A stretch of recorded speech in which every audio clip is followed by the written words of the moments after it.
Please take your seats quickly, ladies and gentlemen. Thank you. Hello, ladies and gentlemen. Welcome to Tennis Weekly with Joel, Kim and Chris. On today's Tour Catch-Up, Collins claims Charleston for 2 titles in 2 weeks. Berrettini wins his first trophy since 2022. And Saudi Arabia secures the WTA Finals for the next 3 seasons.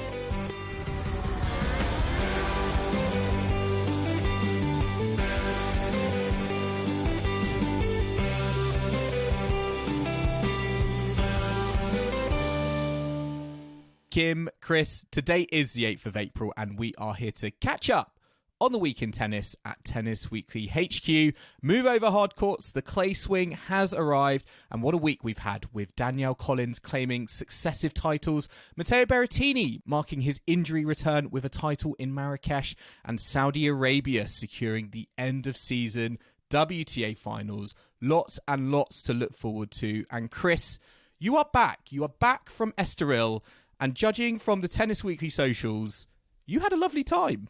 It was a lovely time, but it wasn't all pastries, pastel de natas, and port wine. You know, we did do some tennis journalism whilst we were there. We got some very nice kind of time with the players, which was great, as well as having a bit of fun because you have to when you're out there in the sun. Yeah, me and Joel were quite envious of your time in Estoril, but very grateful that you and Alina were able to go, and we will be listening to you both back from Estoril. I was envious by the end because at the start you had lots of rain and I was like, I was a bit nervous. Well, we've been talking about do 1000s need roofs and maybe 250s need roofs as well. Every event needs a roof nowadays. It does. It was honestly, it really was biblical when I said that in terms of the water that you saw kind of rushing down the streets of Lisbon, and a whole day was rained off before the sun arrived. And then actually, I've got to be honest, I did get a little bit of a sunburn just where my lanyard was. So I just had this stripe on the back of my neck. So I was very much surprised by the turn in the weather, you can say. Joel, you'll have to make sure for the Croydon Open we find a venue that's indoors, perhaps. Yes. And maybe a sun cream provider. Yes, I've just been spending the last 3 hours farting around on buses in South London because there's a train strike today. So I've just had the pleasure of coming home from work on many buses in the rain through Croydon. So perhaps, compare that to your week in the sun, Chris. That doesn't sound as appealing, but I mean, no. Joel does love a bus on the way home. How would you rate your experience, Kim? 2 out of 10. It was very slow. Take the train. There's lots of traffic. Well, Kim, how did it compare to last night? Because I believe, even though it was a school night the next day, you were out partying for Eurovision. It was the London Eurovision party, and many long-time listeners will know that I'm a big fan of Eurovision as well as tennis. And we're entering full-on Eurovision season now. There's preview parties, everyone's speculating, predicting who's going to win Eurovision. But it's also the start of, the clay court season, which is probably my favourite time of the tennis calendar. For obvious reasons. Obvious reasons, historic reasons, Monte Carlo, Barcelona, Rome, places where Rafa's, excelled very much in the past. I'm thinking about this, Kim. It's a nice season for both. What about, Kim, if we do a Kim's game and it's clay court and Eurovision trivia? Ooh, I feel like I'm not gonna be able to rise to the You're occasion. You're a grass for that. court individual. Okay. Eurovision Unless it's blue clay. Eurovision is tricky. It's tricky. But apparently, Italy are favourites? Is that right? I think you'd know more than you realise. Italy are one of the favourites, and I'm just wondering if there's going to be a parallel. Maybe Italy will win Eurovision and Yannick Sinner will win Roland Garros and sweep up the clay court season. Connected, are they? Well, they are. Is that like the new? Is there like a sunshine double there? Is it like the Roland Garros Eurovision double? That's not very. Maybe he's going to sing. Very catchy, is it? And Italy will win the Euros in the football. Maybe. Oh, a hat trick. It's happened before. Okay. Yeah, a hat trick. It's an Italian summer. Sporting and musical victories. But yeah, that has happened before.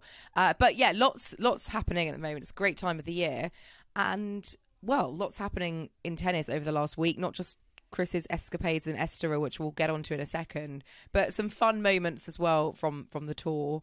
My particular favourite sort of highlight from the last week, I mean, I have quite a few, but I did love, and this is a reference that came up a few weeks ago in the podcast, I did love Danielle Collins's reference to Ellie Goulding in her speech at Charleston when she won the title. She said that 8 years ago she was watching Ellie Goulding perform here in this stadium. Wow. And so she's What? blessed to have had the opportunity to live out her dream. So Well, she she's- must be a big Ellie Goulding fan like Roger Federer. Everyone seems to be. Ellie Goulding was big enough to sell out the Charleston Open Stadium. No, but was she singing at the tennis? Well, I'm I not don't know. sure. Yeah. They're quite 'Cause similar if in age, those two, so it can't be like a childhood icon of hers. So, If she was maybe singing at the tennis, then she's obviously got a history of performing at tennis events. her but agents, maybe just, they- you know. I thought it was like Yeah. was it not her American tour? Oh, I don't know. No, it probably was. It probably was.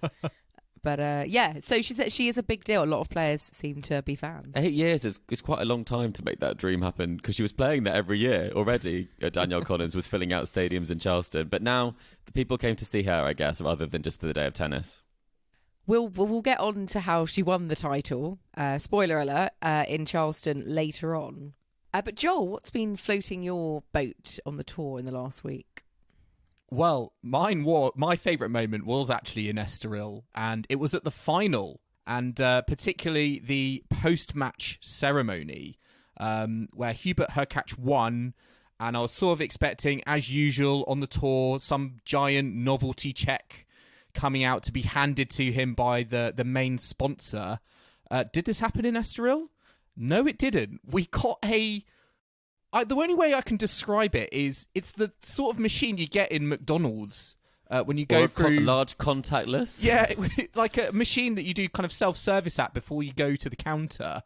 And they wheeled out one of these kind of machines onto the court, and they showed Hubert Hurkacz the bank transfer happening of €88,000, basically using one of these machines. And I don't know. I was looking at it thinking maybe they thought this was quite cool and innovative, but I'm looking at it and thinking this is how I order McDonald's on a Friday night.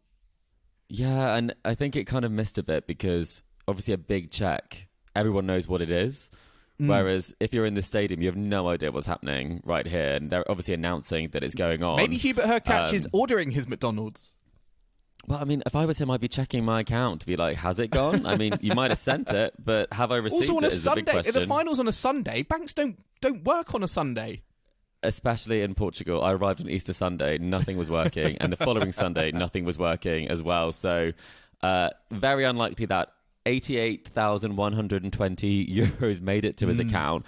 Thankfully, his account details were actually blurred out, so no one is able to kind of steal his identity. Keep the novelty from this. checks. Tournament organisers, don't look at this and think, "Oh, we need to latch onto this train." Keep the novelty checks coming. I wonder what they do with the novelty checks after presenting them to the players. Do they take them Recycle back them? and then wipe out the name and replace it for the next year? Like, could they have them on a whiteboard so it could be kind of reused? Don't they each just year? kind of take them to the bank, walk I into the thought bank you with literally your take it to the bank. with your yeah. novelty What, the big check? check? Oh, no, they're not real checks, are they? They're just sort of showpieces. What do they do at Children in Need then, where they bring out the big check? They must be able to take that away and cash it. I don't surely. know. I thought they would give them a real Listeners, small let us check know. in addition. A big check Kath, still are novelty checks? checks real? I think they are, but maybe they're not. You don't get I a novelty know. check book, though, do you? That's why they've come up with this innovative McDonald's-style solution in Estoril. But Chris, was there something else that you particularly enjoyed from Estoril, I believe, in the last week? In addition to your Well- many other experiences, of course. It had to be in Estoril, didn't it? I couldn't let Joel have the Estoril moment from our highlights of the week. It has to be Casper Ruud, and you might have seen this from our socials, where he decided he was kind of quite annoyed by a certain drone. It was very, very high up. I don't really think it was about the drone at all. And then he decided the way to kind of counteract this when the drone was not moving was to try and hit it out of the sky with a tennis ball. And the thing that I enjoyed most about this was the crowd absolutely loved it, very much on his side. But also the ball boy was passing Casper balls to hit at the drone as though he was preparing to serve. So it was almost like a very official process. And maybe the ball boy was kind of involved in this. But he didn't hit the drone. He got quite close on the second one.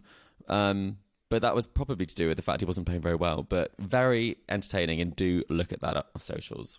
We definitely weren't Poor trying to little make drone. content from unique angles in the sky, were we?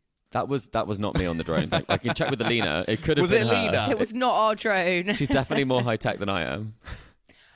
How were the towels in Estoril? Did they look nice? Do you think Casper was pleased with them? This was the saddest thing about it. It was only the winner that did press. And my question was going to be, who is your public enemy number one? Is it the Estoril drone or is it the Miami changing facilities? Oh, that's a good question. Yeah, I was going to say Miami towels, but I thought maybe he quite likes the towels. He wants the towels to be there. So, but didn't get the chance. I need him to win the match, which unfortunately he didn't. So next time. Excellent. I could see him perhaps creating his own brand of towels, like some kind of Scandinavian concept design. I would But love that. You know, that's the a different train sort of thought there. the not maybe not the arrogance, but the I don't like the towel facilities at this BYO tournament, so towel. I'm gonna bring my own branded towels. Honestly, they've got Well, Bjorn Borg lots- pants. Why not Casper towels? Tennis Weekly towels. Casper towels, yeah. Tennis Weekly player Tennis towel. Weekly towels, yeah. For when you're sweating in your room, Joel, Yeah, in the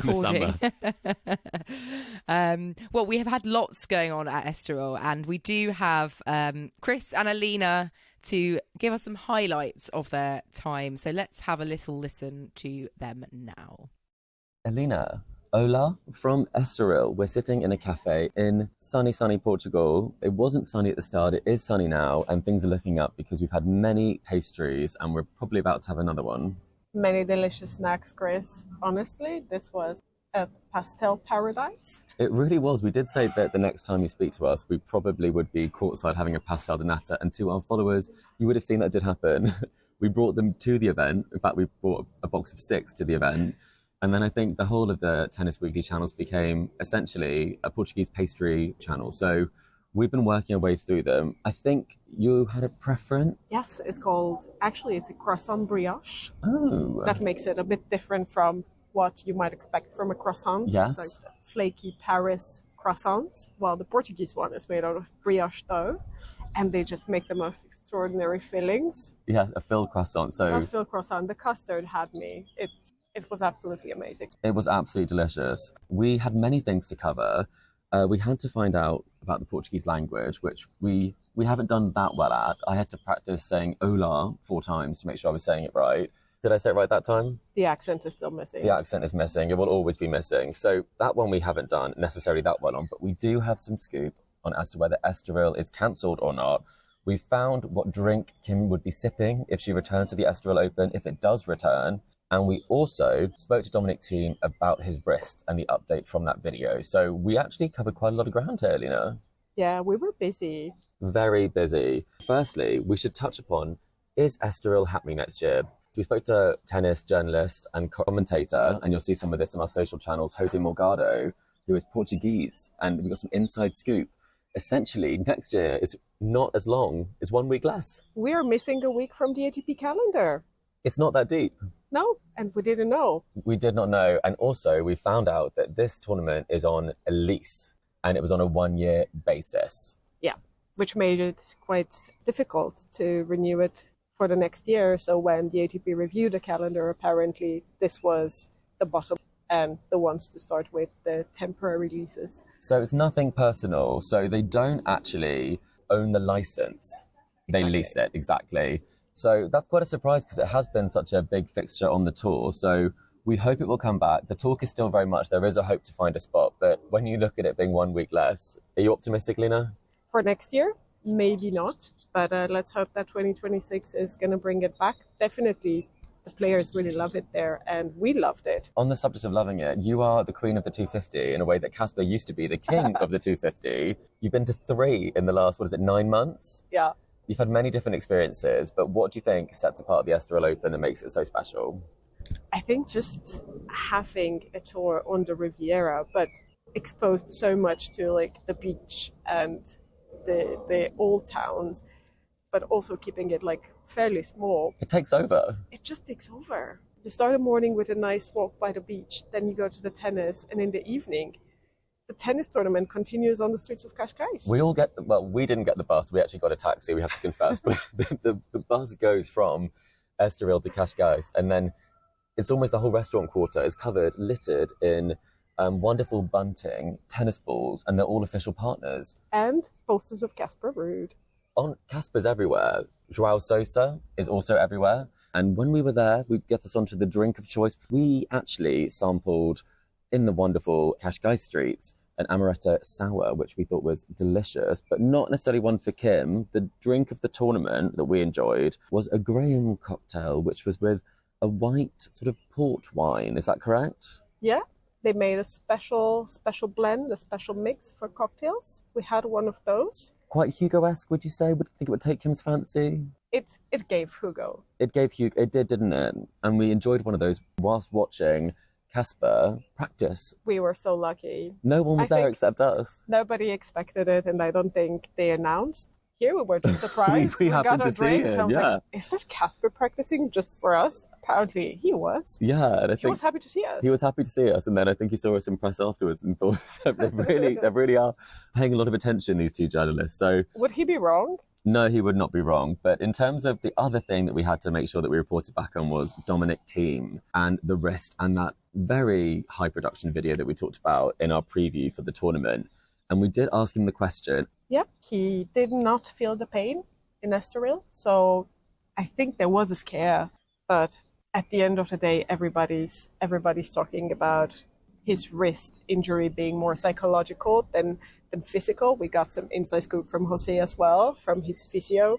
Indeed, he said that it probably had been okay for a while. Again, obviously, we're not kind of saying that it's not a real injury. Of course it is, and it has been. But it does feel like when he said that the wrist was relatively pain-free playing here, despite kind of the earlier loss than last year, and we can hear from him now. Dominic, that's obviously a very close match. It could have gone either way, that second set especially. You opened up online recently about having some pain back in your wrist and kind of scaling back training. How was kind of the first week of competing since you announced that news gone? Yeah, it was okay. I had a solid match on Monday. I had another solid match today. Was not bad at all. As you said, it could have gone either way, especially second set. And yeah, the wrist it's okay. It's under control, but it's not good, and it's not like it was before. But yeah, I know this, and so I can deal with it. But no, it was two solid matches. One went my way, one unfortunately the other way. Yeah, so that's how I leave Estoril. He has unfortunately lost in the opening round of qualifying in Monte Carlo, which is a big shame. He went straight there. I thought there were flashes of brilliance, but that was definitely, when we move on to the tennis now, that was definitely a highlight, seeing Dominic Thiem so close. And I mean, you were on court capturing all of the fantastic content for that one. And what was it like watching Dominic Thiem's backhand up close? I was on the same court with Dominic, recording the 30 same seconds. Clay. Yes. Same clay. The last time I saw him, I think, live was him at the French Open 2019, taking the match from Djokovic. Yeah, a bit different on court 2 but still, at the Estoril Open, but still just as exciting. It was super exciting to see that. I do always worry when you get on court that you might just grab a racket and start playing, because I know that it really does fire you up as a tennis player yourself. Or hand them a bottle of water if they need it. Yes, this was actually something we had to tell you about. Who were we watching at the time? It was Martinez playing against Casper, and that was a match that we'll cover after we tell you the story. And Alina was not only in the photography pit, she was also courtside and doing what? I was actually hiding from cameras behind the umpire chairs. Yeah, I'm camera shy. Good job, this is an audio-based platform. There was nobody to attend to the players. Pedro Martinez just turned around and asked me for a bottle of water in Spanish, as the water cooler was Thank goodness it was you away. He asked. I wouldn't know what he was saying. So I actually helped him out with a bottle of water, and he thanked me politely. And that was an experience. I probably should be on the Estoril Open payroll by now. Yeah, I mean, I worked the event. You definitely worked every aspect of the event, on the clay, on the dirt. But in terms of the results that we saw, he did actually upset Casper Ruud last night, Martinez, which was quite a surprise, given the fact that when we spoke to Casper throughout the tournament, he was talking about how much more aggressive he was, and we can hear from him now. On serve today, you won 100% of points on your first serve in the first set, and 82 for the match. There's been a lot of talk about you playing more aggressively, but are you also trying to be more aggressive on serve as well? Yeah, for sure. I think I said it on court, but my serve is not my strongest shot, but I think it's a quick motion, so I have somewhat of a, what can I say, tricky serve to read every now and then. If I serve well with the first serve, I feel like I get some free points because I can kind of set off the opponent's mid with that quick motion that I have. It's also, a little bit my worst enemy because when it's too quick, I really struggle with finding first serve. So I've made a few adjustments in the preseason, trying to slow down the beginning of the serve a little bit and take a little longer, deeper step back before kind of leaning into it. So I think it's been working well so far this year.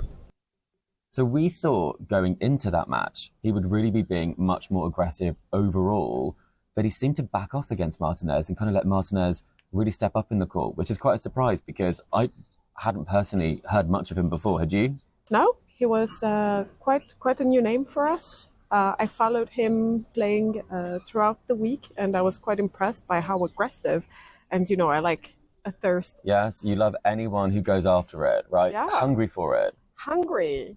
Taking the ball on, that's the way to Alina's heart on a tennis court. Well, Casper did lose that one. He did almost come back. It was very, very clutch at certain times. And Martinez, he plays today in the final against Hurkacz, who's playing in his first ever clay court final.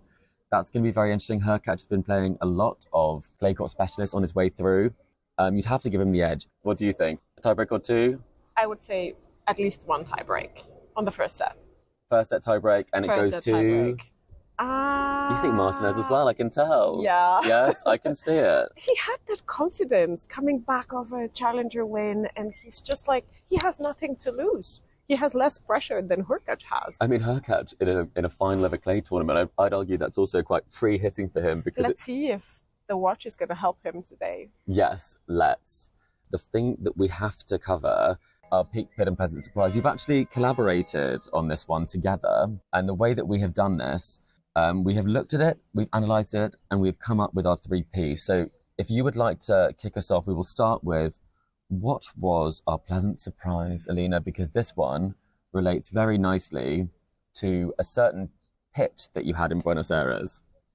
Well, if you remember, my pit from Buenos Aires was getting those big 3 words. Yes, from Cam Norrie. For Cam Norrie. So my pleasant surprise was actually interviewing Hubert Hurkacz, who actually gave us a lot. He was chatty. He was chatty, and everybody was actually positively and pleasantly surprised with the amount of minutes we got from him this time, as he is very short on his answers. He's very straight to the point, but he was like very happy to chat with everybody, and he really like enjoyed, I think, the mixed zone press area chats with us. Yeah, he did. And I think previously I've seen some very short interviews where sometimes it's just under a minute that you get from him. And, we asked him about eager.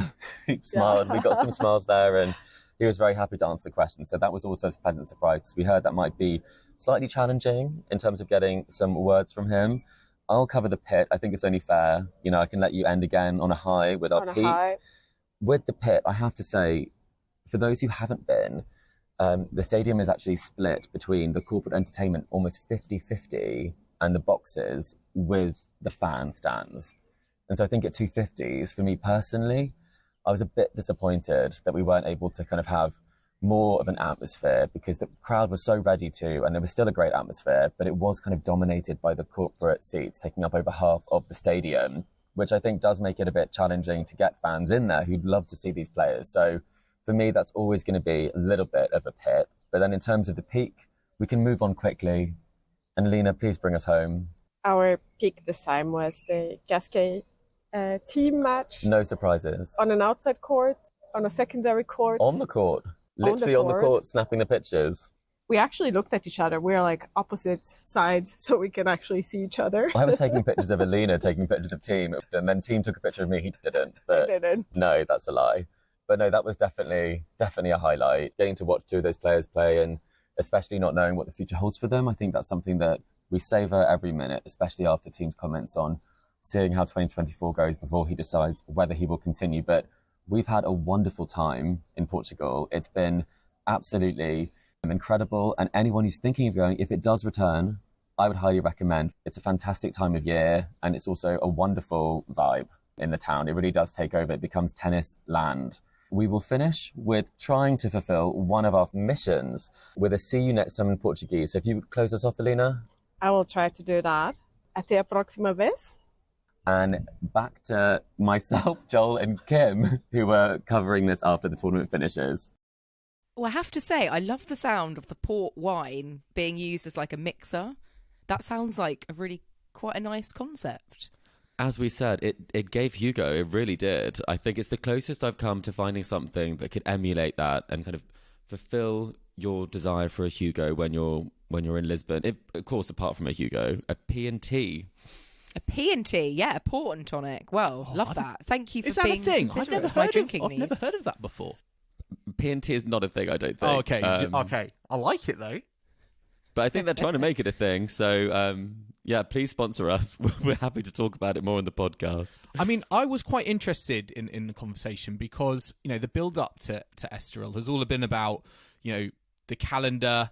Is it going to appear next year? What's going on there? And it was interesting to hear about the license. And one of the things that's counting against Estoril for next season, plus the fact that there's 1 week less on the schedule, is the fact that it doesn't own the license. It leases it off someone else. And that's counted it against it in this sort of, I guess, comparison with all the other 250s events on the tour. Yeah, they're looking to kind of reduce the number of 250s, and that's where you go first, unfortunately. So it doesn't sound like, and from all the people we spoke to there, everyone was still very optimistic, and it was the record attendance at 43,000 people attended across the week. It was a very kind of successful event for them. So I do think it will appear again. I think we have heard as well that Tiriac is not particularly a fan of this week on the calendar. So that is the Estoril week for next year. So maybe, depending how the first edition of the renewed sort of tournament in Bucharest goes, there might be a space. Hopefully we'll see it. But Kim, I did get you a present in Estoril before we covered the tennis and everything that happened. I'm going to put it on now, and you can say if you like it or not. Oh, I was wondering, you were alluding to the fact that you had a gift, and I was like, what could this be? Oh, I like that. Is it bright pink? It's bright pink, but Joel is wearing bright pink, so you can decide if he gets one as well. It's a pink Is Joel cap more of a for pink- all of our listeners because we're looking at it on the video. Actually, Chris, I'm going to say it's almost blinding me in terms of how pink it is. It's very bright. It is very bright. But you're not afraid of a bold colour, though, Joel, That are is you? true. So... I do like to stand out, but maybe we need to put it on our socials to let our listeners decide if it's a fashion Joel fade wear it or a better. fashion faux pas. Yeah. Okay. Should we ask Morgan Riddle, because she's like the fashion queen of You could be tennis. styled by the Estoril Open. I was actually more of a fan, Chris, because before we started recording, you showed me an empty Vegemite pot, the same Vegemite pot that we taste tested from as part of Australian Open coverage. So it's good to see at least someone has got through their pot of Vegemite, because mine went straight in the bin. Well, we could do a trade, because I'll give you the cap if you give me the rest of your Vegemite. Because I will get. I'll absolutely jump on that opportunity. No, I think it's a very fetching cap, Barbie pink. So I think they've gone for a nice colour with that one. Okay, So- Kim, we'll give it to you then. Thank you. way more positive than Joel, but Fine, just I'm to not going to quickly give you kind any Vegemite. Oh, well, I'll have to source it in Copenhagen. But just as kind of a quick little thank you before we get into the final from Estoril. Thank you to everyone in the press team who made it such a wonderful event and made Alina and I feel so welcome and made the event possible. So that's Pedro and Miguel who ran the press, as well as Martin from the ATP, and many of the other volunteers that are also so helpful and make these sort of events possible. So thank you very much. And Kim, should we go on to the tennis? I was quite enjoying your winner's speech there, actually. But I'd like to thank my mum, my father, my granny, Sounds and like Danielle Joel. Collins. Yeah, she's very good at the winning speeches now. Well, one player who did have to do a winner's speech was Hubert Hurkacz, because he did take the victory in Estoril 6-3, 6-4 over Pedro Martinez. So this is now his 8th ATP title, and Hubert is up to number 8 in the rankings as of today, which is his highest ever position. Well, his joint highest, so he has been up at 8 before, but he's got back up there again. In terms of his actual tennis, what did you make of him throughout the week? I mean, this is his first title on clay, so obviously ticking that box, and perhaps somewhat unexpected, but obviously showing that he can demonstrate his skill on this surface. Yeah, I was really impressed.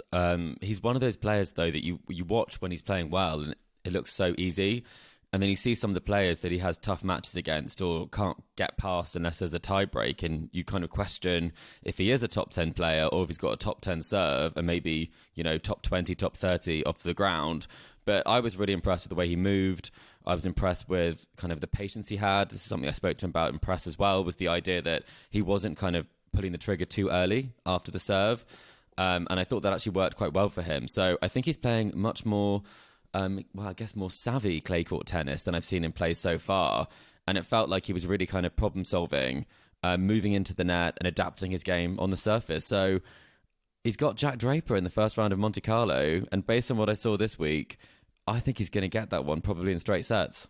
Well, he beat a fellow Brit, Jan Chwinski, in the first round in Estoril. I can see on the draw. So he's I think given his recent form, I think I would give him the edge over Jack Draper, which perhaps a bit of a shame from a British perspective. Joel, any thoughts on Estoril? I know Chris and Alina have been giving us all the insight, but what did you make generally of the result that we got in Estoril? Well, I think with Hurkacz, one of the reasons he is such a player who can get into the top 10 is because he is so versatile. I think he's now added himself to a list of players, active players who've now won a tour title on all the surfaces: grass, clay, indoor hard and outdoor hard. So it just shows that his game, even though you might look at him and think, oh yeah, he's got a big serve and he likes to come to net and that's about it, and maybe you just think, oh, he's only good on a grass court surface. But as Chris said, his movement for a big guy is exceptional, and I think that puts him in a really good place going into the clay swing. And I think his tie-break record as well helps, playing those kind of clutch moments. And it was just generally very impressive from him throughout the week. And I will say the same thing about Pedro Martinez getting to the final. I mean, Chris, I don't know if you saw much of the match in the semi-final against Casper Ruud. I mean, I was there. Casper Ruud was blitzing, his competition up to the semis, it felt like. And Pedro Martinez, it just felt like he played the match of his life to win that in 3 sets. I think it was a case, and we said this, Alina and I, that he did back off. He was playing much more aggressively. He allowed Martinez to step up in the court, which I was really surprised by, because when we watched his practice session, he was really being aggressive, and he kind of just put the ball back in court for those first sort of 2 sets and said, it's yours to miss. And Martinez wasn't missing. So I was a bit surprised, actually, that kind of going from that match to the final, that Martinez didn't make more of an impact. But in that semi-final, Casper really did go away in that 3rd set, unfortunately. And Martinez did find it hard to close out. He couldn't make the first serves, and Casper wasn't punishing him. He sort of crawled over the line in that 2nd set. And then in that final set, he went down, I think, 4-1 very quickly, took an injury timeout, and then almost broke back to level the match. So if I was Casper, I'd be kind of very much reading from the fact that I probably should have won that. First top 10 win for Martinez, and you wouldn't have thought it would come against an in-form Casper Ruud on clay.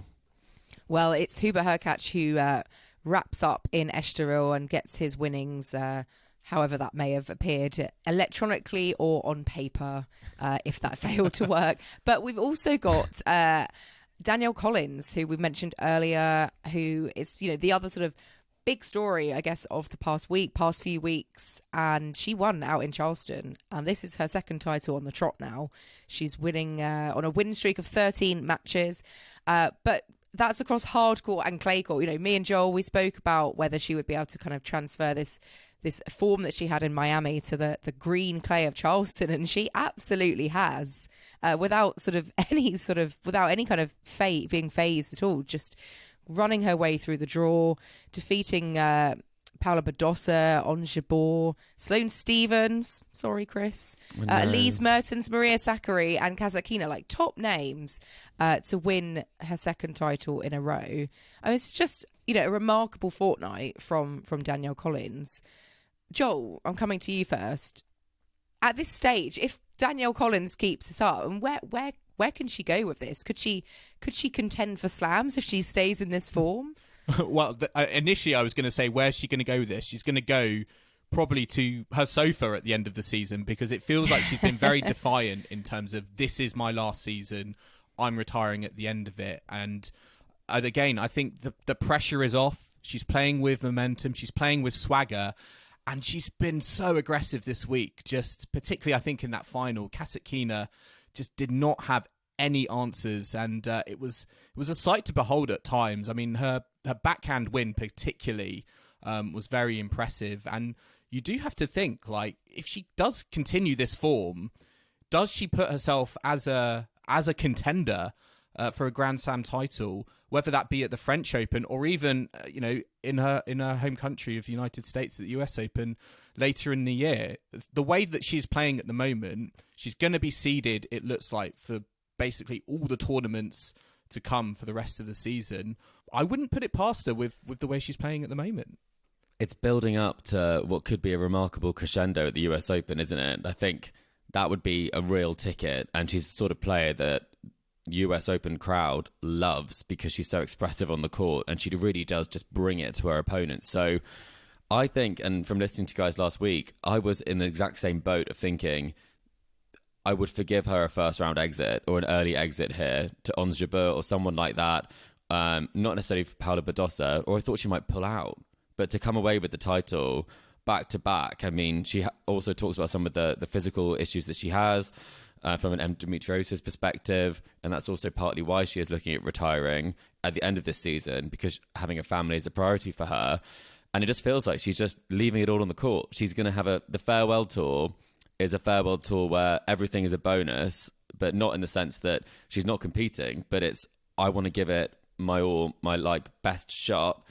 And I mean, it's the sort of tennis that Joel and I mean, we've known she could play it for years. We've seen her play unbelievably before, and she's playing even better than when she made the final in Australia. It's really going out on an absolute high. It's really interesting you talk about Australia, because she played Barty in that final, and to think of a final that was relatively been quite recent, to think both of those players at the end of this season, they will be players who are going out on their terms. Barty did it her way. She retired at the top.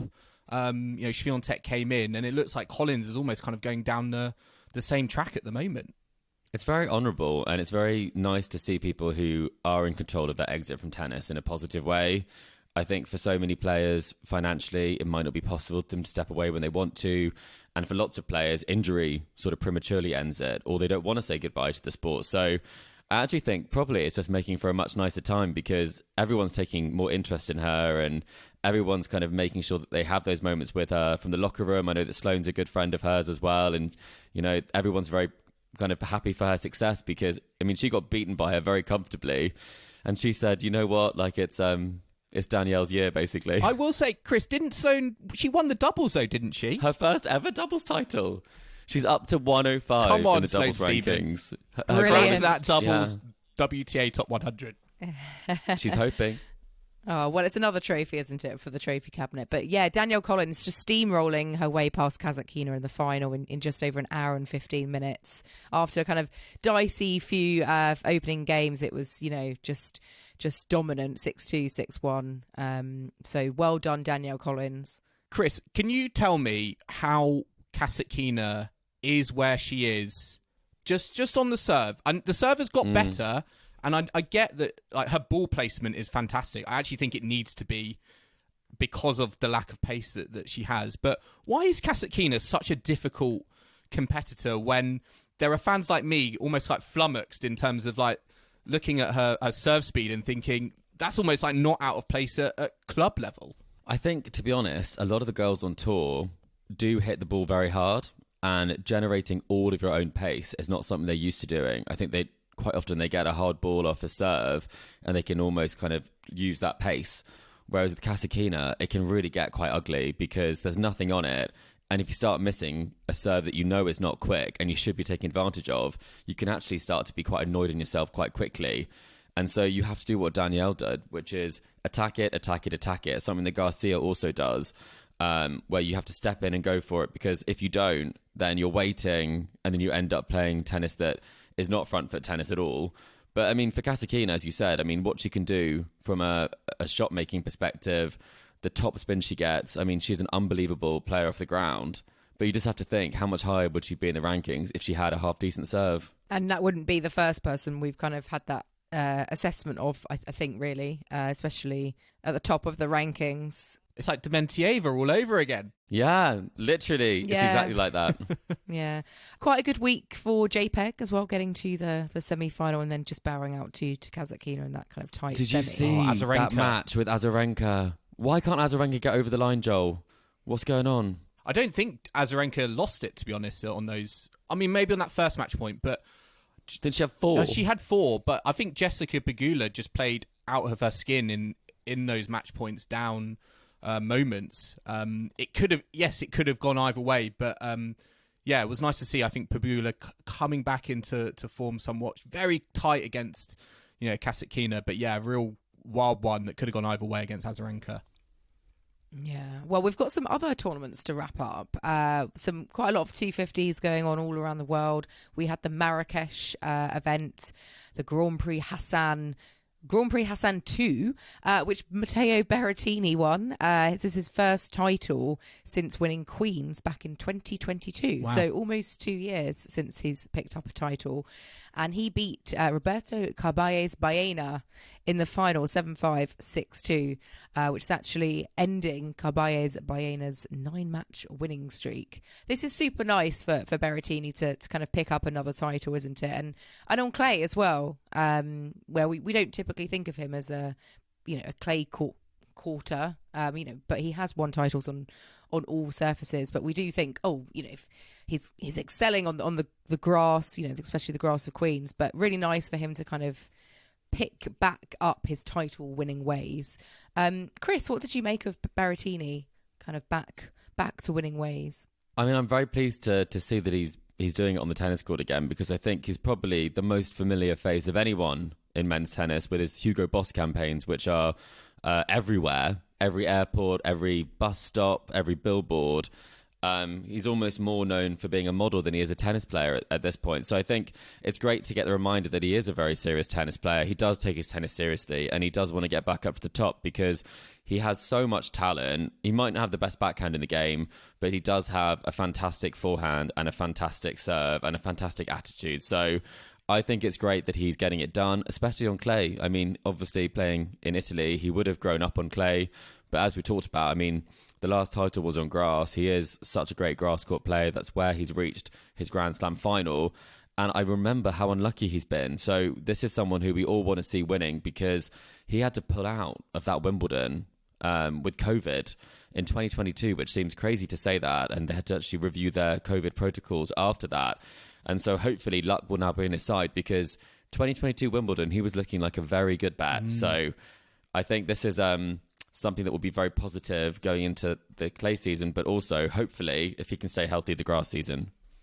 Yeah, it's interesting because he's coming back from injury, and I wonder, like, looking at his game and the fact that arguably it is limited compared to other players in terms of, yes, it's reliant on a big serve, big forehand. He's got, his backhand's not as strong. But I wonder, actually, coming back from injury, whether just having such a simple game that is very rooted in basics and kind of certain shots, it actually means he can get back to his best quicker, because he knows what he's good at. It's a few things. It's not like I have to be the complete package in order to work my way up. And I think, this week, it was just very refreshing, I think, to see him on the court, get back to those roots. He did well in Phoenix in that challenger in the States, and he's continued it on. So it's a good title for him to win that sets up his clay court season.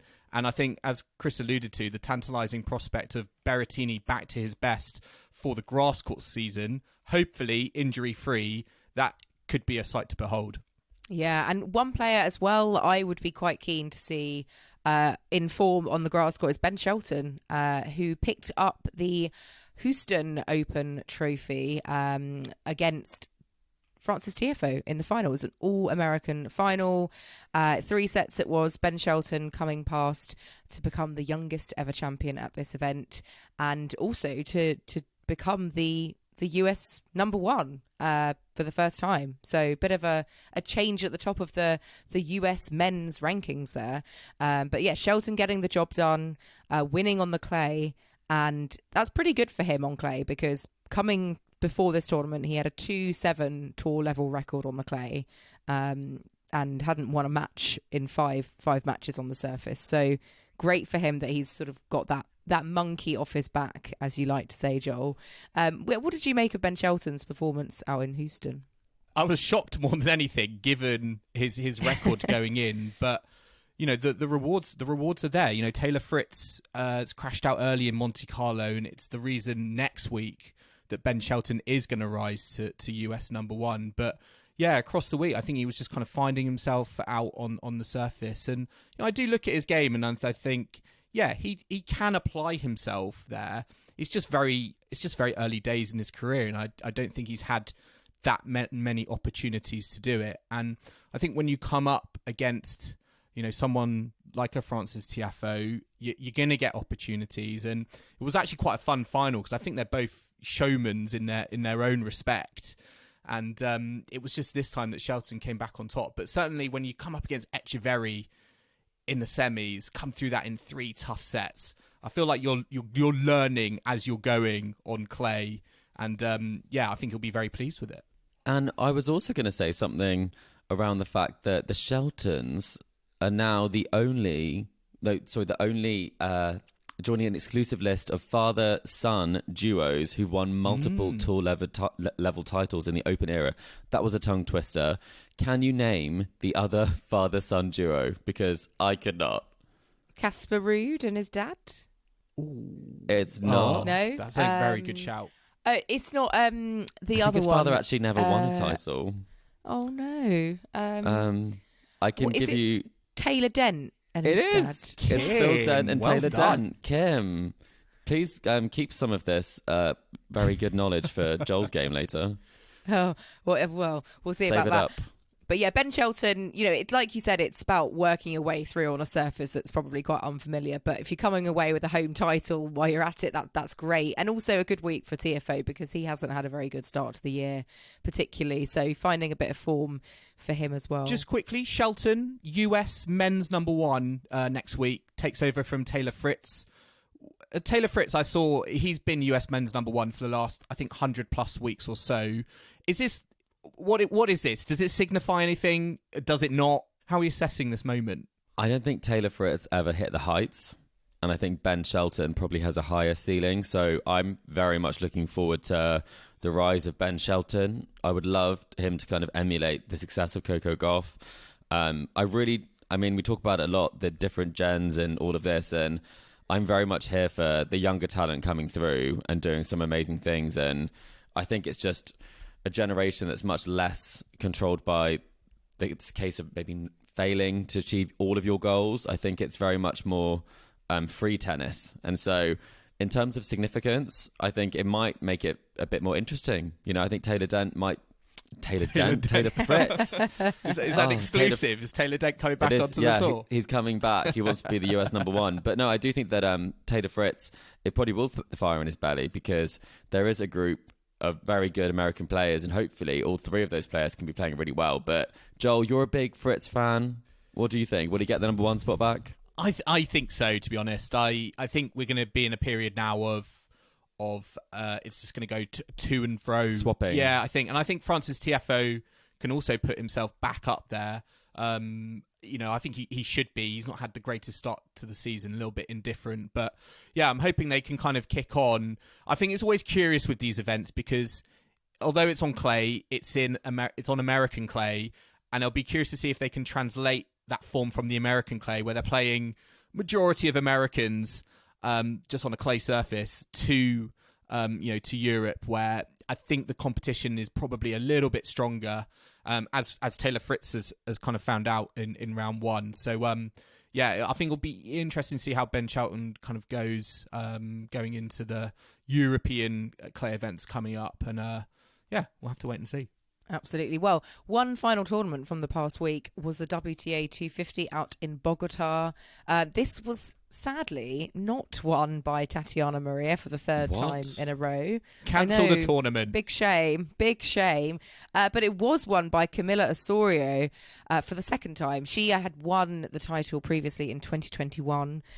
So seemingly this tournament can either only be won by Osorio or Tatiana Maria. They're keeping it between the two of them.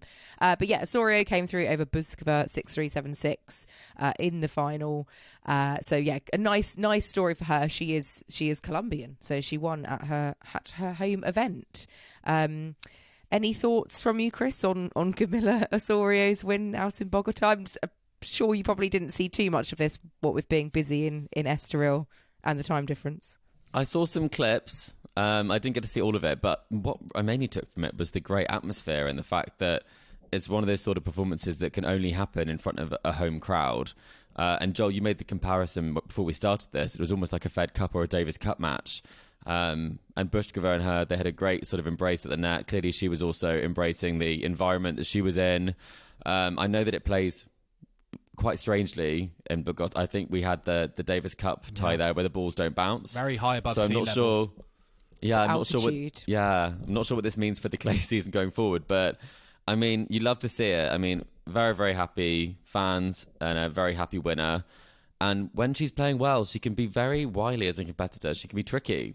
But she hasn't made much of an impact since she has had that career high of 33. She's now at 63. And it'd be great to see her competing more regularly at some of these tournaments. Britain's Fran Jones also was in the draw. Got one win, but then lost to Siegmund. But she's in the GB Fed Cup, or Billie Jean King Cup squad, I should say. We're all at it now. The Taylor Dent Cup? No. Yeah, I can't keep up to date with the. It's like the ATP rankings. It's the PIF ATP rankings. The PIF. Nito's rankings. gone, is it? Doesn't quite have the right ring to it, does it? But No. yes. Anyway, so well done, Osorio. We're going to take a quick break now after wrapping up all those tournaments. But do join us in the second half, where we'll be looking at Saudi Arabia securing the WTA end of season finals for the next 3 years, the new doubles rules being trialled in Madrid, and also we'll be looking ahead to the Monte Carlo Masters. So do not go anywhere.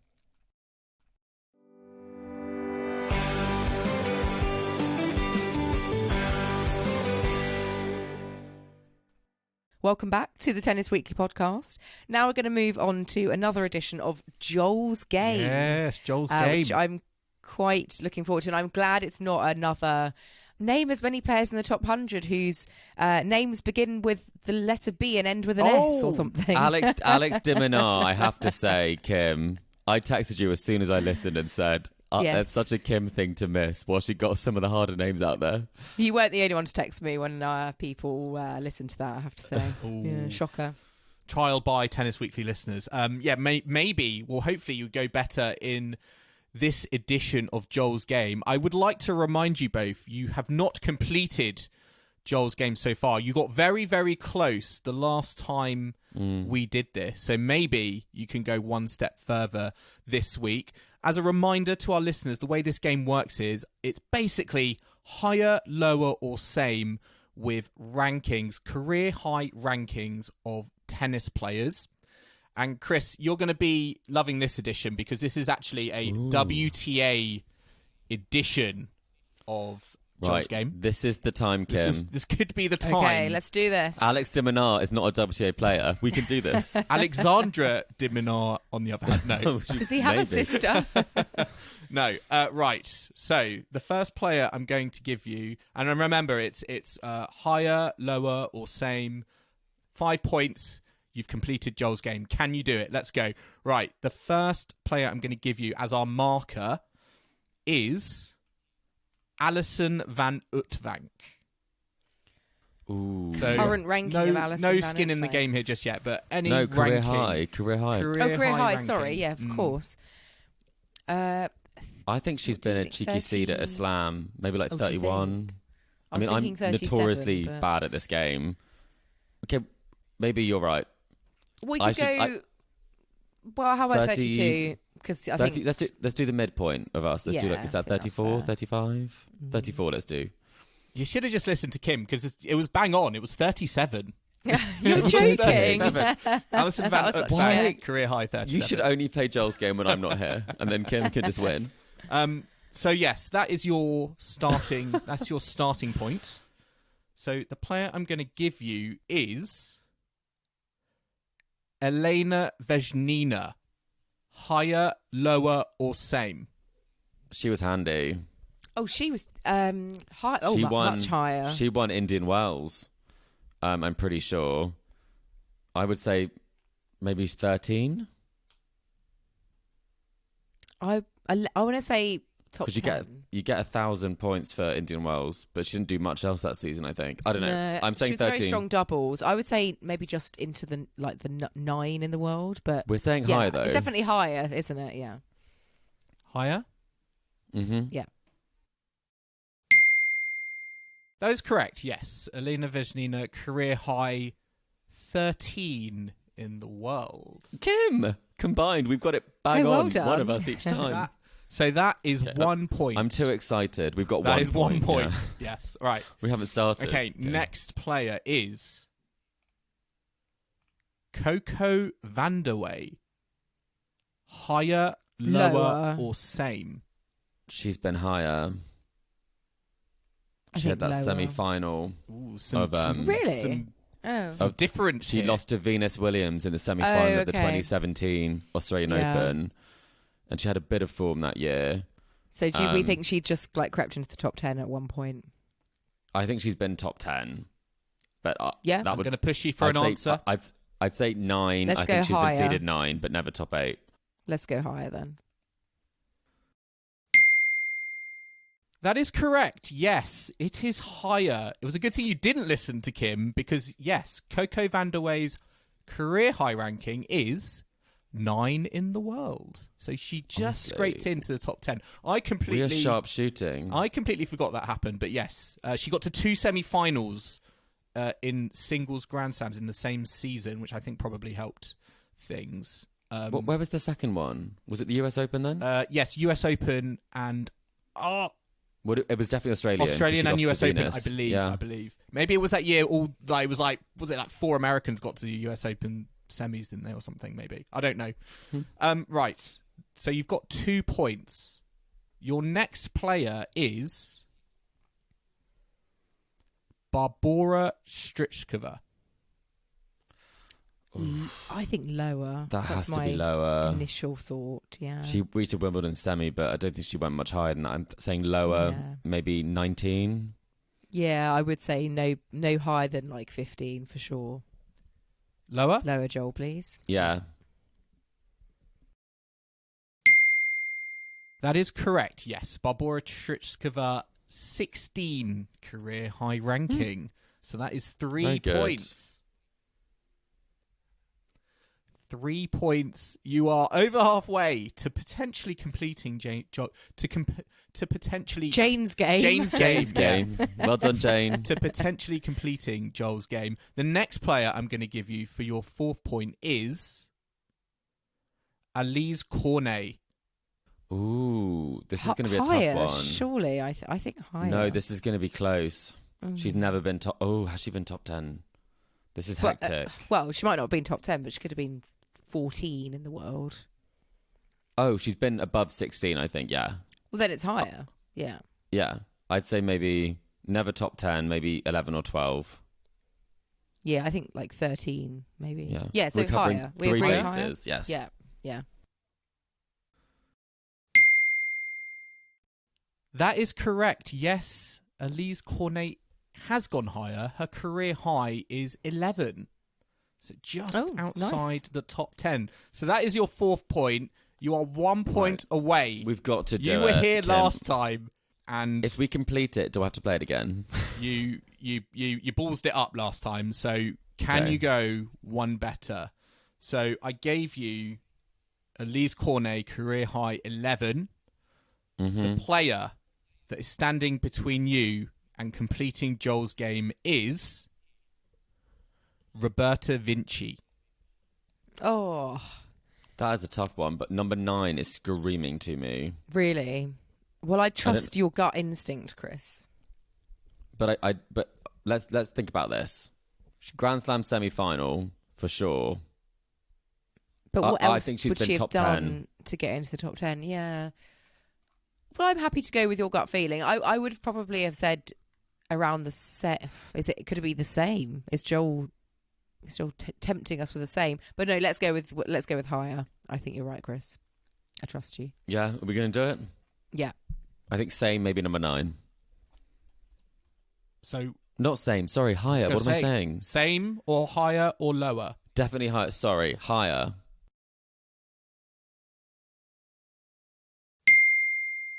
That is correct. Yes. Oh. Roberta Vinci is higher. You have completed Joel's game for the very first time.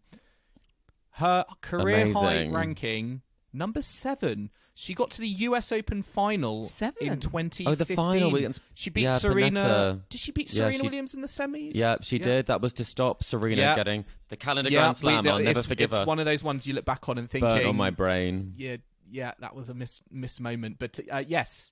However, you have completed Joel's game. Very well done for the very first time. 5 points. I wonder if any of our listeners also completed Joel's game. Let us know, because we've never come this far before, and I believe our listeners have come way further. Yes, thank you very much, Joel, for another rendition of the game. And first time for us completing it. So excellent. Go us. Well, it was more you, Chris. But let's now have a look in the mailbag, because we do have a question from Stephen, who got in touch with us via email. Stephen has said, "Hi, Joel, Kim and Chris. Of the following Grand Slam champions, how many more Grand Slams do you think each of them will win, if any, and which ones?" The 4 players in question are Naomi Osaka, Elena Rybakina, Marketa Vondrousova, and Emma Raducanu. So that's a tough mailbag. That is a tough mailbag.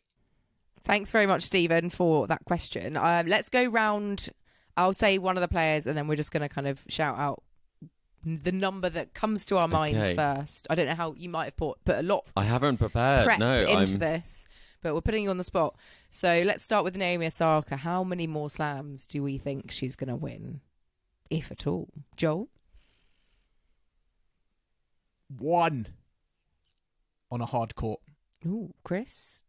I don't want to say it, but I do think she's not going to win another one.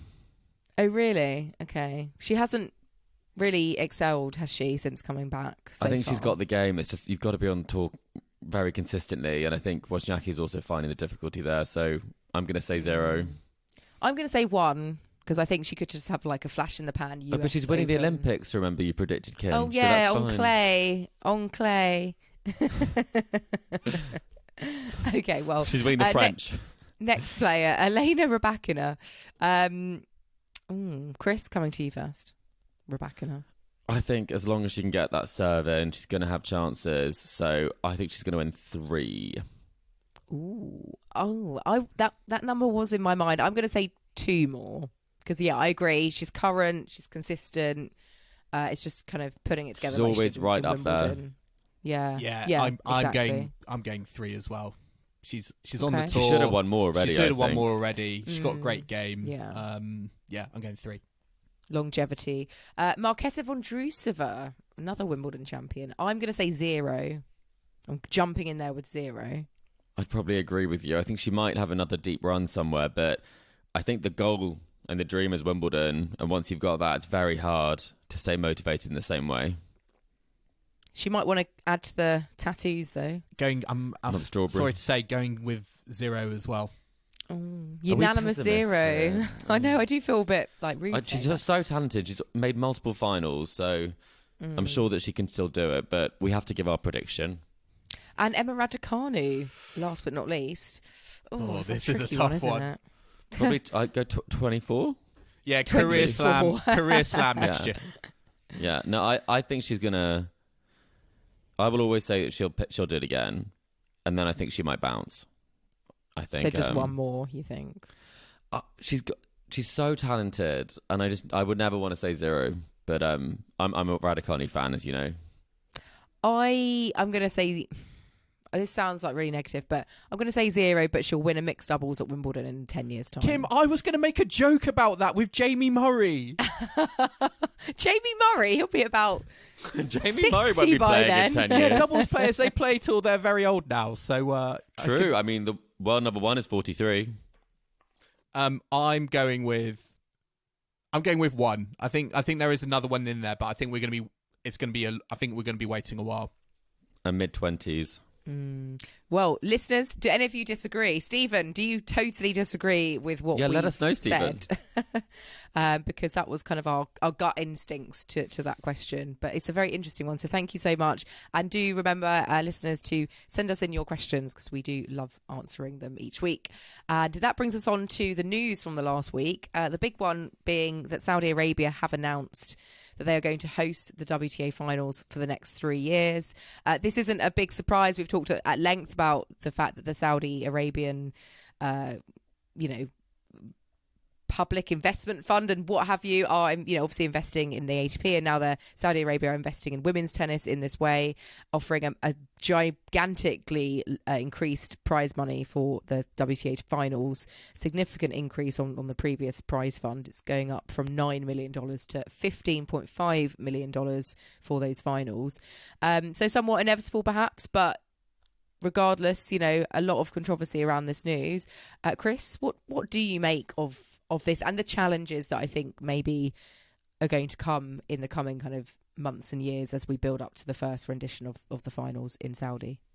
I think firstly, the news was something we were all waiting to hear. I think we've been seeing kind of the soft launch last year where it was potentially floated, the idea of having it in Saudi Arabia, and then obviously it was awarded to Cancun. I think finding a permanent home or a more permanent home for this event is a positive. I do think it being in Saudi Arabia, for me, is a negative. I do think that an event like this isn't a case of what Steve Simon is saying of supporting significant change being made within the region. I don't think that's the case at all. I think they threw a lot of money at the WTA, and under Steve Simon's leadership, they can't afford to refuse it. And therefore, they're in a situation where if the ATP is taking the Saudi money, the WTA will only fall further behind if they don't. I think it's a step backwards for women's tennis. I'm firmly with Navratilova and Chris Evert there. I think the arguments that you can't change something unless you kind of have people go there. But, I mean, there are many challenges this will present from a crowd, from will women be allowed to attend, and in what capacity will women be allowed to attend?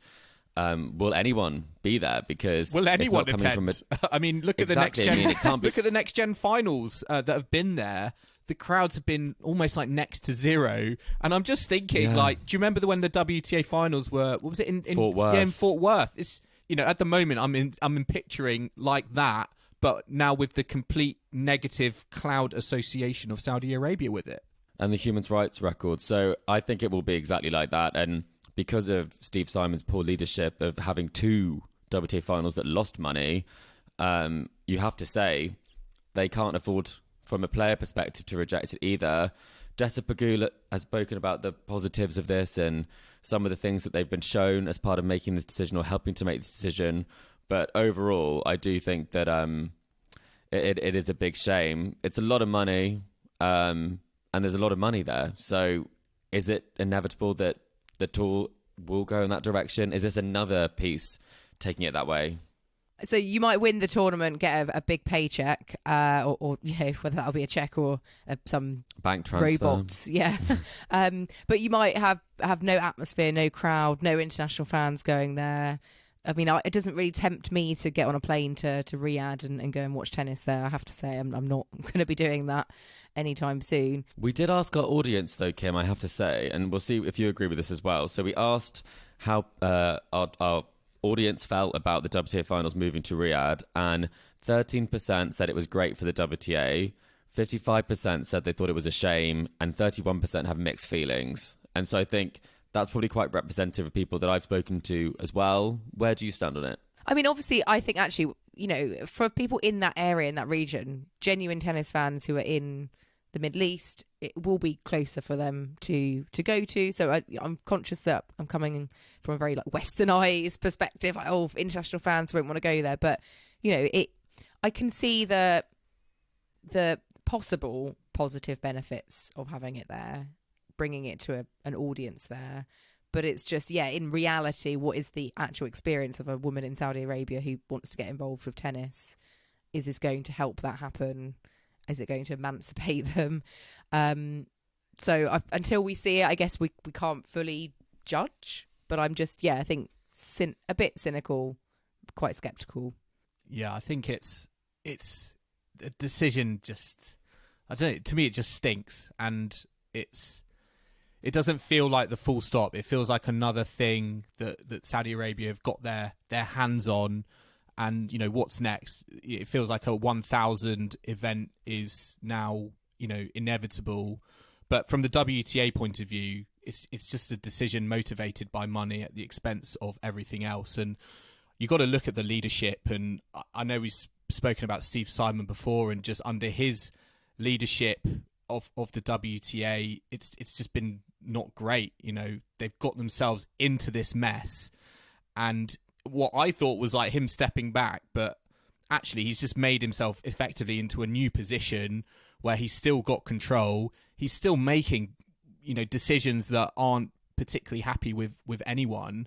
And you just sort of think he's doing it maybe for himself or, for the benefit of just kind of money. And he's not really thinking about anything else. And that's what's, I think, a big shame, is that we've got amazing talent and players on the tour at the moment, and they deserve a spectacle that is fitting of an end of season finals. And at the moment, based on what we see of the next gen finals, I just don't think we're going to get that. And I think the sad thing for me is that the leadership, the people who've made this decision at the WTA, I don't think they personally care. They've gone with this. They want the money. That may appease the players. But when you're looking at it from a fan point of view, I just think it's a bit sad given the talent that they have at their disposal. And if you look at the players, I mean, not all players would necessarily be welcomed there. With Daria Kasatkina, who's in a same-sex relationship, she's voiced her opposition for this move. And you think WTA have to be able to put people in safe environments. And I think that's also something where you might look at it from being better for the players, but is it better for inspiring all aspects of a community? It might be for a very small proportion of a Saudi community, but not for the community at large. Yes, well, lots to ponder as as we get closer to that event, and I'm sure there'll be some other news regarding Saudi Arabia and their investment in tennis as well to come before we get to the finals. The Saudi Slam. The Saudi Slam. Well, gosh, let's wait and see. I mean, it is really like that. Like, where does this end? Does it end? I think there'll be another Grand Slam in the next 2 years. We're going through. Is it the Netflix Slam? That's already there. Yeah. We're going the through. Desert Slam. I think the tennis landscape is going through so much change at the moment. I hate to use the word unprecedented, but it does feel like sometimes that maybe is around the corner, particularly at the speed things are operating. We spoke about Saudi Arabia dipping their toe into tennis almost like a few months ago, and the way it's sort of ramped up so quickly, it makes me think... They're fully submerged now, Joel. They haven't just dipped their toes in. Yeah, and it makes me think, where does this stop? Where does it end? Does it end? And you wonder what's the next thing now that they're going to try and get their paws on. I think a 1,000 event is realistic, and Chris, maybe you're right. Maybe a Grand Slam in Saudi Arabia is not... Can only be appeased for so long. Yeah. I mean, the ATP and WTA Finals, that's very easy to locate there. But if you're paying that much money, you're going to start to have more expectations. You start to become dependent on that money. And then, as you say, where does it end? Well, let's move on to the next bit of news, because we do have a bumper episode today of tournaments and news and all sorts happening. It's all happening, isn't it, Kim? On the tennis circuit. Never a dull moment. We've got some news coming out about the doubles format, which is going to be trialled. A new doubles format is going to be trialled in Madrid. So in a couple of weeks' time at the Masters event in Madrid. They're changing it up to, I guess, make doubles... again, seem more appealing and appetizing to fans. They sort of did this a few years ago, and now they're kind of ramping it up again. They're trying to get more singles players involved by reserving slots in the draw for teams to enter with their singles ranking. So trying to get more of the top singles guys in. And they are streamlining the schedule. So it's just going to take place over 5 days in the second week. They're reducing the shot clock. So we've only got 15 seconds between points. And quicker changeovers, fans being able to move freely, so not having to wait for change of ends, etc. Do you think this is needed, or do you think this is just, again, just trying to make doubles a bit more kind of commercially friendly, trying to get more top names involved so they can kind of sell the doubles tour, so to speak. Yeah, I think it's interesting. For me, the big one is around the making it as appetizing, I think, to singles players as possible. And I get that from a marketing point of view. And, you want to create interesting matchups. And a way to do that is to bring characters from the ATP Tour who maybe are a lot more in the singles category and bringing them over to doubles. However, my worry with this is that I feel like there are great stories in doubles already, and they should be focusing more on surfacing this and particularly kind of doubles players who make a living on the tour, and not making them, I guess, feel threatened by, well, actually, we're going to give reserve slots to singles players. I think they're going about it in the wrong way, and I think there needs to be more focus on like the potential of doubles, the stories that are going on in doubles at the moment, the characters that are already there, as opposed to threatening that environment from the outside with singles players who, let's be honest, at the moment, it just feels like sometimes with doubles draws at big events, they almost kind of treat it maybe as a warm-up, or even they just kind of withdraw to focus on their singles if they go deep in a tournament. So it feels like I'm not really clear why, I guess, it's getting rewarded, that sort of behaviour is getting rewarded, to me, at the expense of doubles players who, put their heart and soul into this, to make their living on the tour. I'm a bit different from you there, Joel, because what annoys me is that realistically, and I've talked about this with Andy Murray previously, if some of these singles players were to play doubles, they would be top 10 doubles players without question. And when you watch some of these singles players play, maybe it's the Davis Cup for the doubles, you realise that they are actually a cut above. And especially in Estoril this last week, the doubles standard was not very high. There was not really names at all that were playing. There was very little interest in it. So I think there's something that can be done to kind of boost the interest in it. I do think reserving the places is quite a strange one. You could just say you could enter via your singles ranking or your doubles ranking. That might be a better way of doing it. But ultimately, I do think that unless you get the singles players playing it, the interest won't be there. I think doing it this way might not be the best way of doing it, because I still think you do get quite a lot of wild cards that go to singles players anyway. But ultimately, it makes for a more appealing spectacle for many people. And these are the best tennis players in the world. It's not like they wouldn't be the best doubles players in the world. And I think that's something that doubles players are very lucky that singles players don't play more doubles, because then it would be even harder for them to make a living. I mean, the tour is so long and has so many tournaments. As appealing as you can make it, I guess, to singles players with slots potentially reserved for them, like, is there a chance that like they just might not get taken up by like high profile players because of how much they've got on their workload at the moment? Do they want to add to that? Not sure. Well, then you might have to fall back on the doubles players that you said you didn't want. It's not going to be plain sailing at all. And I think that they need to coexist rather than transfer to singles players playing doubles and doubling up each week. It's great when it works, but at the same time, not many Grand Slam champions do that week in, week out. There will always be a place for the Danielle Nestors of the world, for me. Daniel.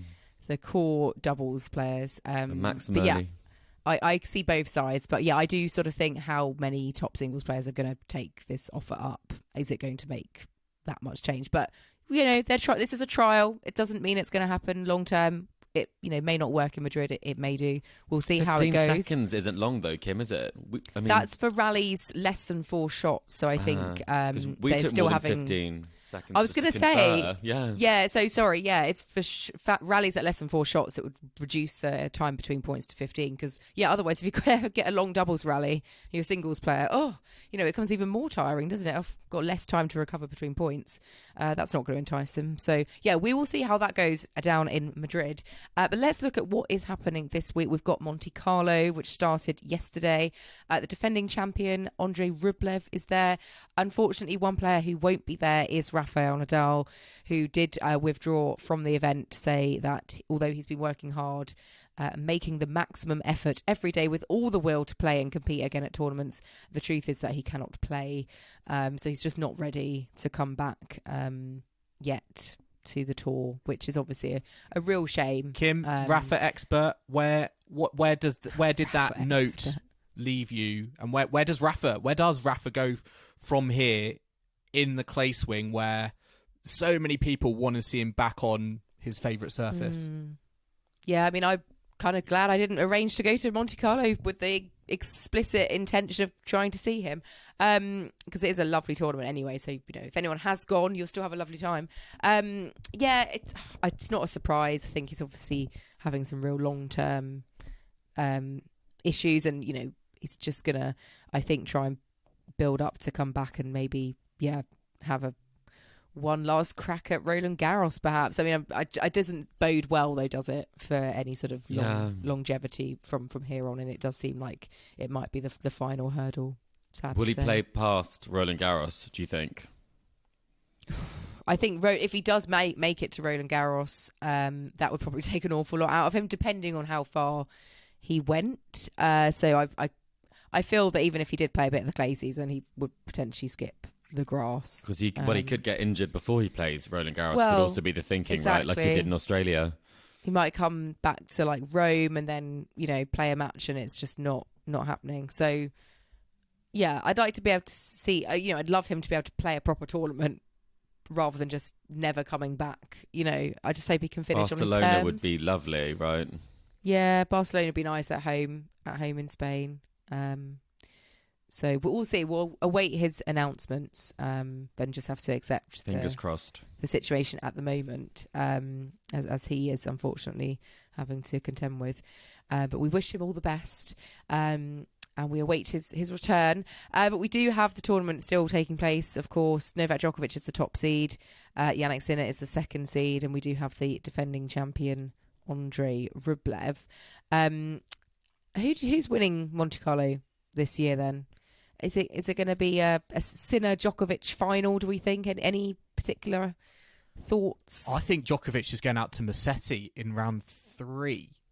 Ooh, he's losing again to Musetti. Yeah, I don't know. Do you expect to see a different Novak Djokovic at Monte Carlo? I really do. What, you think we're going to be back to the all singing, all dancing, imperious Novak Djokovic that's going to live up to top seed? I'm not saying it's going to be imperious, but I think he's going to be playing some great tennis. And I've seen, he'll be the only one to win all of them 3 times if he does it. He does love a record. That could motivate him. But for this draw, I mean, it is quite open, really. I think I'd love to see a good run for Holger again. I think he's got quite a tough draw, but I think it is open. There's a lot of players who haven't been playing their best tennis. Defending champion not playing his best tennis. Andrei Rublev, Alcaraz, rumours of injury, might not even play against Felix. Auger Aliassime in the next round. So that top half, that could spring an upset. I think it is a stacked draw, isn't it? But I'm going to go Djokovic. I think I am as well. Yeah, I think he didn't play Miami. He's had time to recoup. He's at home in Monte Carlo. So yeah. I'd love to say Casper, but based on what I saw, I'm not sure I can predict that. They'll have lovely towels there, though. The towels will be lovely, monogram. I'm back in the Sinner train. I'm still on the Sinner swing, the Sinner momentum. What a boring prediction, John. I think it's just going to be. Seeds. I just think he's playing the best tennis at the moment on the tour, and I think he's going to kind of continue that. I'm quite curious to see how Grigor Dimitrov gets on in this tournament, because he's had a good Berrettini run. Could be playing him second round. And Chris, I'm surprised you haven't brought up Nadal. Mm. Yes, the first Indian player to win a main draw match in Monte Carlo. Lovely. I was thrilled. I was watching it earlier. It was a very good win, and he's come through qualifying as well. So he'll be at a career high ranking, and hopefully the higher he gets in the ranking, the more funding he gets, and the better he can get, because he's a real talent. We've got quite an interesting round 2 clash: Alcaraz, Felix Auger Aliassime, which not too long ago that would have been blockbuster. Like, you would have maybe even thought that was final of a tournament. Yeah, final of a tournament. We've not really mentioned Alcaraz so far, so we're not vibing that Alcaraz is gonna. I think he's injured. Rumor is he's injured. So Felix might actually get a win then. If he retires, yeah, maybe. I mean, I would say if Danielle Collins was in the draw, she's winning it. But she's taken sadly, she's not. And let's bring us on to what the women are up to in this week, because we do have the Billie Jean King Cup qualifiers, which are taking place this coming weekend. We've got 16 teams and 8 winners will be coming through to the November season-ending finals in Seville. We've got a repeat of last year's tie between France and Great Britain. We were all in Coventry it's not this quite time Coventry, last year. is it? Yeah. I don't actually know. Where is sorry, I'm It's on the northern coast. Okay. Le Very small Chaudron place. in France, apparently. Yes. Le Portel. Caroline Garcia is there. And obviously Katie Boulter. So I expect they'll have their matchup. That could be a fun one. But yeah, Fran Jones is in the team for GB for the first time. And also Emma Raducanu is in the squad. So expect her to play, I assume. Absolutely. I think it's going to be tight. We will have to say, who do you think is going to get it? Last time it was a battle of the tie breaks. Can one of our players take out Garcia on clay is the question I have. I can't I'm see going it to go happening. France, though. I still think France I think will France. edge it. Yeah, at home You have to as say well. GB, Joel. Come on. I'm not going to be boring. Come on, GB. GB are going to win. Yes. Fran Jones is going to win it. She's going to take out Caroline Garcia. Exactly. No, I think it'll be tight, but I'm going to back GB on this one. Katie Boulter has been... I know Garcia had a good run in Miami, but Katie Boulter arguably... Clay. Yeah. I'll go GB. I'll go GB. Keep the We faith. love the optimism. We've also got ties. We've got USA versus Belgium. So Pegula, Keys, Emma Navarro is going to be... they're all in action for USA against Belgium. I'm sure the Americans are going to come through that one. They're at home. USA. And quite dominant there. Australia, Mexico, Switzerland, Poland. That could be quite fun. Switzerland, Poland. Japan v Kazakhstan, Brazil v Germany, Slovakia versus Slovenia. Oh, they haven't got far to travel, have they? And then Ukraine versus Romania, which is taking place in the USA, who will be staging the event for Amelia Ukraine. Island. Did you see that? Where there used to be a tournament. Oh, did there? Oh. Yeah. But it's actually Alina Svitolina's foundation staging the event, which is, very nice. Let's hope Alina Svitolina gets picked for the team. Well, surely she will. And yeah, Simona Halep is included as well. So she's actually had to withdraw from that one. Oh, has she? Oh, it just came out in Romanian press, but hadn't made it to the wider press yet. Right, breaking news. Breaking news. I was informed by Alina. Yes, so she's not playing. We've got everything covered. But she is entering a 1-2-5 in Portugal next week. So that's what my Portuguese sources tell me. Interesting. Okay. Well, there we go. Thank you very much. So yeah, loads of BJK Cup ties. That will never not be a mouthful to say. Blah. But that brings us to a close to our bumper episode, and we'll be back to round up all the ties and Monte Carlo this time next week. Yes, listeners, I hope you've enjoyed our latest episode of the Tennis Weekly podcast. Remember to subscribe to us to stay up to date on all the action to come from the ATP and WTA tours as we enter into the clay swing. We are on Apple Podcasts, Spotify, and all major podcasting platforms out there. So if you like what you're hearing, then do make sure to leave us a rating and review on either Apple Podcasts or Spotify. And if you'd like to see Casper Ruud take on a drone, then do follow us on social media. You can see all of the clips and the content that we shot when we were in Estoril. You can also email the show. We're on Facebook, Instagram, TikTok, YouTube, and X. And the handle for all of those is Tennis Weekly Pod. You can also purchase some of our lovely Tennis Weekly merch, which I was also modelling in Estoril, if you might have seen. And that's at etsy.com/shop/tennisweeklypodcast. You can email us for the mailbag at tennisweeklypod@gmail.com, or do check out our website, tennisweekly.co.uk.